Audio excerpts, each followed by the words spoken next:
Hello students, this is Kausar Ashraf, teacher of Freshbird School, and today we'll be studying verbs. So what are verbs? Verbs are basically action words or doing words. मतलब anything that possesses an action या doing word, किसी चीज़ को करना या कोई जब कुछ हम लोग हरकत करते हैं, that is called action words or doing words. A verb is a word that denotes an action that a subject performs, the state of a subject and what a subject possesses. Subject क्या है, सबसे पहले ये समझो. Subject मतलब वो जिसके बारे में बात हो रही है, तो वो कुछ भी हो सकता है. It can be a human being, an animal or thing, कुछ भी हो सकता है. That is subject. ठीक है. तो क्या है, a verb is a word that denotes an action that a subject performs. मतलब एक subject जो हरकत कर रहा है या फिर वो जिस स्टेट पे है, उसका जो परफॉर्म करने का तरीका है या फिर वो जो चीज़ पोजेस कर रहा है, जो उसके पास है, उन सब चीज़ों को वर्ब कहा जाता है. ठीक है. A verb is an action और doing word that tells about the action of a person, animal और थिंग.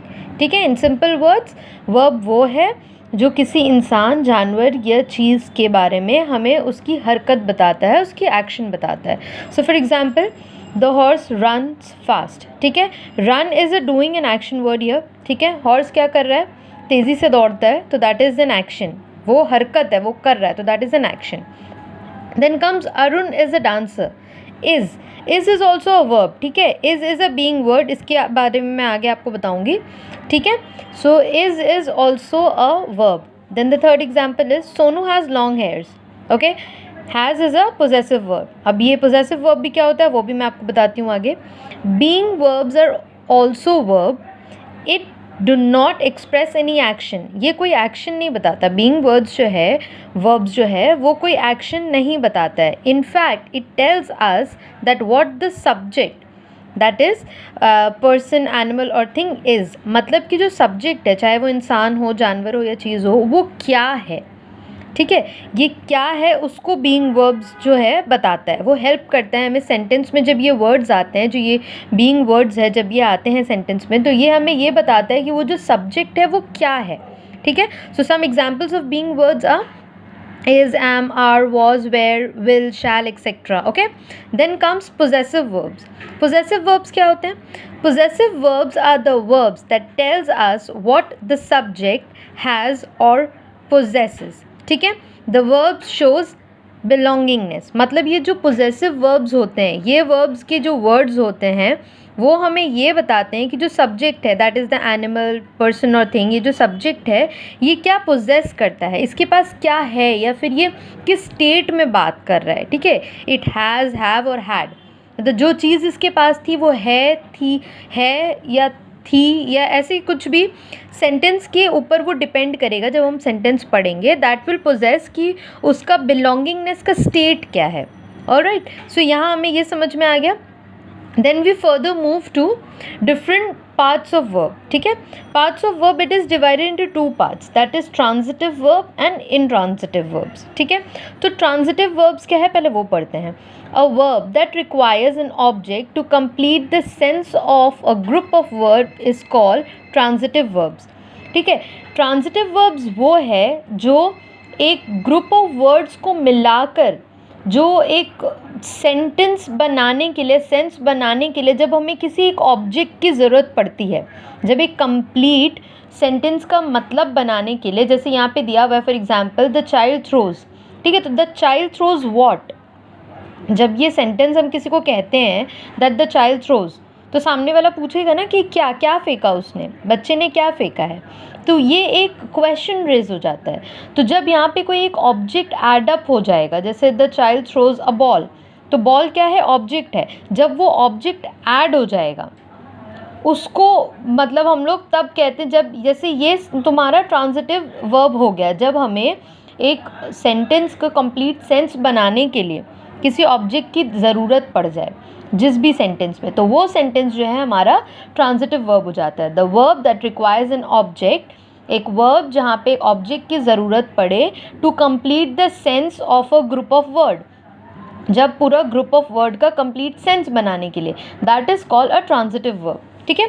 तो अब यहाँ पे एग्जाम्पल जो दो हमने दिए हैं, the child throws and Rahul reads, ये दो एग्जाम्पल्स है। तो राहुल रीड्स वॉट, ये भी एक sentence, see it is making sense but not complete sense, ये सेंस बना रहा है पर कंप्लीट सेंस नहीं बना रहा है, ठीक है। सो इन एग्जाम्पल 1 and 2, ये जो दो एग्जाम्पल्स इनमें हम क्या देखते हैं, the verb throws and reads are incomplete, throws what and read what's, इन दोनों में क्वेश्चन रेज हो जाते हैं, ठीक है। तो which means the sentence seems to be incomplete and it requires an object to make a complete sense, मतलब यहाँ पे हमें ऑब्जेक्ट्स की ज़रूरत है to make it a complete sensible sentence, alright. So now we further move to intransitive verbs. Intransitive verbs क्या होते हैं? These verbs do not require any object to complete the sense of a sentence. ये जो verbs होते हैं इसमें हमें किसी ऑब्जेक्ट की ज़रूरत नहीं पड़ती है कंप्लीट सेंस बनाने के लिए, एक सेंटेंस का कंप्लीट सेंस बनाने के लिए। सो ये जैसे we can see in the example, the bird flies, Mahi smiled, bird fly, इसके बाद हमारा कोई क्वेश्चन रेज नहीं होता, सामने वाला हमसे कुछ पूछ नहीं सकता। Mahi smiled, she just smiled, nobody can ask us any further question related to this, ठीक है। सो ट्रांजिटिव वो हो जाता है जहाँ पे हमें ऑब्जेक्ट की ज़रूरत पड़े एक सेंटेंस ग्रुप ऑफ वर्ड्स को कंप्लीट सेंस देने के लिए, एंड इनट्रांजिटिव वो है जहाँ हमें कोई ऑब्जेक्ट की ज़रूरत नहीं पड़ती है एक सेंटेंस को कंप्लीट सेंस देने के लिए, okay. So now further if I add things, then जैसे this is quite necessary to know, it is not a very compulsory part but yet I would like you people to know about it। क्या है कि complement of a verb, ये क्या होता है? A word which is used to complete the sense of a verb, जब एक verb को एक complete sense देने के लिए जो word use होता है उसे कहते हैं complement of a verb, मतलब वो verb को complement कर रहा है, उससे वो कंप्लीट सेंस दे रहा है, उसकी रिस्पेक्ट बढ़ा रहा है उस वर्ड की, ठीक है। That is called complement of a verb. फिर क्या है, verb which requires complement to complete their meaning are called verb of incomplete predication, okay.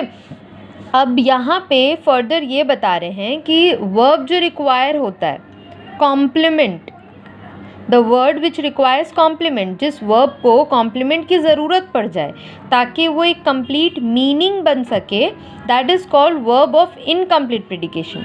अब उसके बाद फिर नीचे क्या दे रहे हैं, द वर्ड और वर्ड्स, सॉरी यहाँ पे वर्ड्स होंगे, सो द वर्ड और words that helps a verb to, sorry, the word or words that helps a verb of incomplete predication to make sense are called complement, ठीक है। Simple है, सी ये तीनों connected है एक दूसरे से।